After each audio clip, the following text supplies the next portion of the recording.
Hello everyone and welcome to a very cold and snowy Highlands. If you've not been before, welcome to the channel. If you have been before, welcome back. It's been a while. We've got an exciting new venture ahead. We have partnered up with Crawfords metal detecting and we're going to be bringing you all sorts of content about all things metal detecting. How cool is that? We're even going to get our very own discount code. So if something we talk about is something that you like, then you'll be able to go and get it for some money off. As a YouTube content creator, I get asked three questions an awful lot. The first is, which detector should I buy? And that is very much dependent on what kind of detecting you're going to be doing. Second is, should I buy this coil for this machine? Is it really all they say it is? And again, the question is, what kind of detecting do you do? And then I can answer that. The third question is, I've bought my detector. Now, do I need to go and buy this really expensive pinpointer or this really expensive this or this really expensive that? And that's what the first video that we make is going to be about. Stay tuned. So our question for today is, I've bought my Vanquish, my Simplex, my Ace. What do I buy next? What do I need to get? Should I get the pinpointer? Should I get the digging knife? Should I get the spade? What should I buy? Considering I've already spent quite a lot of money, what should I go for? And I'm going to give you my opinions based on my experience, things I wish I'd bought earlier and things that I wish I'd have waited on or didn't need to buy altogether. Right, okay, so you've got the detector. Now what do I need to get? Well, the first thing you need to get is protective clothing. I myself have gone for Army Surplus Gore-Tex jacket, always wear layers, have a set of coveralls that I've gotten from Lidl that I put on over my clothes and over tights and things to stay nice and warm, and I can peel them off afterwards and just throw them in the washer. Warm boots, Wellingtons or something waterproof and with a lining, because you really do not want cold, wet feet. An absolute disaster out here, and if you're not comfortable, you're not going to stay out detecting. So the first place I think you need to spend your money after the detector, if you don't have it already, and if you live in Britain, you really should. If you live in Florida or somewhere else, you're going to have completely different needs, and you're going to need things like sun cream and considering, you know, your environment. But in a temperate climate where it gets cold, we need protective clothing first and foremost. You don't need to get frostbite. You don't need to get yourself ill from being out detecting. And if you're miserable, you won't stay out. As part of that protective clothing, gloves are really important. Now, I use a combination of these heavy-duty marigolds. They're not the yellow ones that you use for washing up. These are heavy-duty ones, and I use them for waterproofing under a pair of ones like this that I got at the local filling station, but they're not waterproof. They're about £3. You can also use neoprene gloves underneath. They'll add an extra layer of warmth. And if you have that slightly deeper pocket, or, you know, people ask you, what do you want for birthdays, Christmas, Mother's Day, all that sort of thing, then you can splash on a pair of proper detecting gloves, really, really nice quality, have the Velcro at the cuffs, so when you go to put your hand through the cuff on your detector, you are able to fit it through. See, on my jacket here, keep the cuffs tight so you can get back in and out through that cuff on your detector. So really good quality, reinforced in the places you need to, and you can stick something waterproof on underneath, and these will last you. The cheapy ones that I have, you will have to replace, so it's up to you which way you go. So we've got our gloves, we've got our waterproof clothing, our warm clothing, so we're not going to freeze to death. You need a spade. You need a spade to dig up all this fantastic stuff you're going to find. And a lot of people start out with the little yellow ones. I don't think the little yellow ones are a very good buy. They rust, they bend, you're going to replace it, and they're going to do your back in. The only thing they have going for them is they're cheap and they're light, but you're going to do your back in. You better to just get a good spade to start with. Now, I went from a yellow one to one that I bought from an international online retailer whose name shall not be mentioned. It was a trenching spade, and I really liked it because it had a nice deep blade, so it did a good plug and I could get right down to where I was finding those deep signals.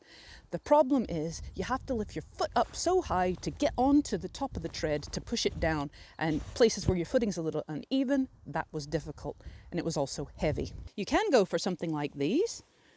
There's a Blackada in there, and they're not cheap, but they will last you a lifetime. They are sturdy, they are made for metal detecting. If you're on a budget, check out the Loxley that Crawfords does. It's a little short one. It's not as short as the yellow one, but it's really solidly made, and it's only about 12 quid, and that will last you. And it's particularly good if you're out on an environment like the one behind me, which is a mixture of mud, shingle, sand, and rocks. And it's nice and light, and it just levered under there really well. So, a good spade. If you buy a cheap one, you will be replacing it, and you may hurt your back, and then you can't detect anyway. Okay, so you've got your spade. What do you need next? You need a baseball cap, because no matter what headphones you have, unless you've got the diving ones, they are not waterproof. And if you don't have a baseball cap, they slide off your head. And they land in puddles, and they land in the mud, and then they're going to be wrecked. And that's no good for anybody. Now, I have the knitted cap on over the baseball cap here. And I just pull this off. This is for warmth, because as you can see, it's snowing and absolutely freezing cold. But a baseball cap keeps your headphones on your head. They don't slide. My hair is particularly slippy. Headphones come off. But I've spoken to many, many detectorists, and they say the same thing. They slide off. Headphones slide off. And you really do not want your expensive wireless headphones landing in a puddle. You don't want your wired headphones landing in a puddle or mud and being ruined. So a baseball cap. And I have had the tip from some gentlemen who are follicularly challenged, shall we say, that they put a bit of Velcro on the inside of their headphones, and that helps stick it down to their hat better. That works for them. But even people with no hair find that the headphones just slide off their head. So you really do need a baseball cap. So that's your third purchase actually. So the fourth thing you need is a fines bag. Now they come in all kinds of price range. You can get your basic models like this one, and it's just open at the top. And that gives you a place to put all that stuff you're going to dig up. And as a beginner, you're going to be digging up a lot of stuff. Trust me, because you need to. You need to dig up the stuff to learn the tones, to figure out how your machine works, and to get good at it. So you're going to dig up lots of stuff. You get ones that are slightly dearer. You get some that go up actually a fair bit in price. These ones don't have a flap that goes over the top. They're just opened. But they both come with a belt. Other ones come with the belt. Some you get that have a flap that come over. My grotty one there, and they have various pockets and things to stick things in, and you need a fines bag. Not super expensive, but after you've gotten your detector, your protective clothing, your spade, your cap, fines bag. Again, this hobby, all of these things don't have to add up to a lot, but you know, get the best quality you can, because otherwise you will upgrade later on. But use those holidays: Mother's Day, anniversary, Valentine's Day, Father's Day, Christmas, all of these things. I've added stuff on every single one. Okie dokie.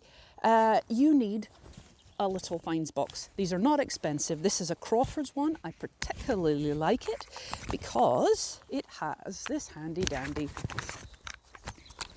bigger compartment in it. And if you find bigger coins like Victorian half pennies that we find here in the UK, a lot of the fines boxes don't have a big enough compartment to put them in, or the bigger dandy buttons. So I quite like this one. It's literally a couple of quid. It pops into your fines bag and you're off. So you don't have to have it. You can stick them in your top pocket like they do on some of those TV shows we won't mention. But, you know, they don't cost much, and it's quite nice to have all your treasures in one place. And you will find those treasures, I promise. We're going to teach you how. So you got your fines box. Pen pointer. This is what I get asked about an awful lot. And this is where I recommend you need to spend the money. I watched another YouTuber's content and he had bought one of these orange replicas online of a certain make and said it was fantastic pinpointer. It lasted him great and all of that. So I purchased one. As a matter of fact, I have the box up here somewhere. Yep, there we go, with the thing in it. And it's not waterproof. It promptly died and it was rubbish. And I was terrified to use it because it wasn't waterproof, and then it died anyway. Your pinpointer is going to get bashed, knocked, dropped, drowned, mudded, everything under the sun. Get a good one.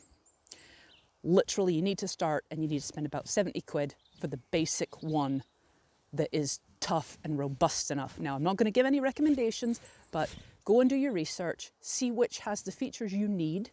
But I would definitely say you need to be spending at least 70 quid.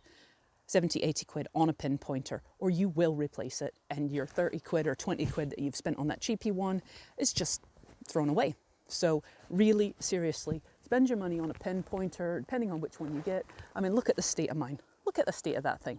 It is bashed all over the place and it's indestructible. So don't go cheap on your pinpointer. With a pinpointer, you do not need one, which is why I've put it this far down on the list of things you need. You can take fines in your hand. You can take handfuls of earth and wave them over your coil until you actually find where your signal is. But if you're detecting out in something like this, it's black mud. You can't see where the things are. And a pinpointer just makes life a lot easier. Not a necessity, but it is something really nice. So this is where you need to bring it into your kit bag after you've got your detector, protective clothing, spade, cap, fines bag, fines box, pinpointer. Okay, so you've got your pinpointer. What next? People always ask you what you're wanting for holidays. Trust me, this is my experience. I bought stuff I didn't need. You know, learn from me. Is a digging knife. That's the next thing. Now, your pinpointer is a scientific instrument. It is not a digging tool. Remember this. So, I have one of these. If I can get it out, it is kind of muddy. Looks like that. Okay. You can also go for ones that are a slightly higher price bracket. That are also extremely indestructible. This little puppy, look at that. This is an Evolution one. It's got a nice backstop, so when you scoop it up, it takes the dirt out. It's got lovely blades for if you need to cut through roots or whatever. And I would highly recommend a digging knife at this point. Do not use your pinpointer. Do not. You can certainly exist without one. If you're a beach detectorist, you're not going to need one. If you use a trowel, make sure you get one with a really, really strong neck. Otherwise, you're going to bend it and you're just going to be throwing your money away. So get a good digging knife. Don't waste your money. It's not a requirement, but... Okay, so we've done the digging knife. Then what would I say? I would say knee pads. Literally about a tenner from your local builder's merchant. They will save your knees. You can see the state of these things. That's from yesterday's digging out in the mud. Keeps your clothing clean. You know, not expensive. Again, not a requirement, a nice thing to have, but knee pads comes in at this point. Okay, then a spray bottle. Just a little one. I don't have one to hand, just a little one. For when you find your silver, clean it off with your spray bottle. Don't wipe it, don't scrape it, don't scratch them. Just a little spray bottle. Not a necessity, but that's kind of where I'd say to purchase things. Now, your last item, well, not your last item, but this is getting into the luxury sort of things of you don't need it, but nice to have. And this is our economy luxury, and that is a spades bag. Yeah, 8 quid at Crawfords. See those nasty dirty spades? You put that in it, keeps your car clean. Definitely not requirement. I've used bags for life and carrier bags, but they do always poke through them. And this is nicely reinforced at the bottom, so it's not going to poke through it. And really, really handy. Not expensive, but again, not needed. It's a luxury thing. It's a present item. The other thing I would say is your most expensive luxury item that I would recommend where you buy things, and that is a detecting bag like this one. It will protect your detector. You can see it fits lots of things in it. And if you've spent a lot of money on your detector, getting something like this that is padded and easy to carry, you don't need it. They're not cheap. To get a good one, they're not cheap, and you need to get a good one.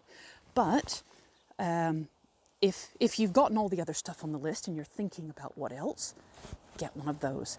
This is also presupposing that you have gotten coils and everything else that might improve your detector, and you will need to look for your particular detector. What's the best purchase of coil for that machine? Okay. I haven't talked about something that I do find quite valuable, because I'm not really sure where to put it in for people. But that is a detecting vest like this. You get the Viper ones. This one came off of that online retailer. It was a present from my daughter. It wasn't that expensive. It's a fishing one. And it has pockets everywhere, as you can see. And I keep all of my detecting stuff in it. I hang it up when I get home, and it's all ready to go when I go back out again. I keep a chocolate bar in there. I keep my special finds box in there. I keep my reading glasses in there. I keep a little toothbrush in there, or some toothpicks, for fine detail. Keep your spray bottle in there, that sort of thing. Really, really useful. But some people might have jackets have lots of pockets, so they don't need one. It's not a necessity, but it's a really nice thing to have. Just really handy. So think about, a fishing vest at some point in your journey of purchasing things for your metal detecting hobby.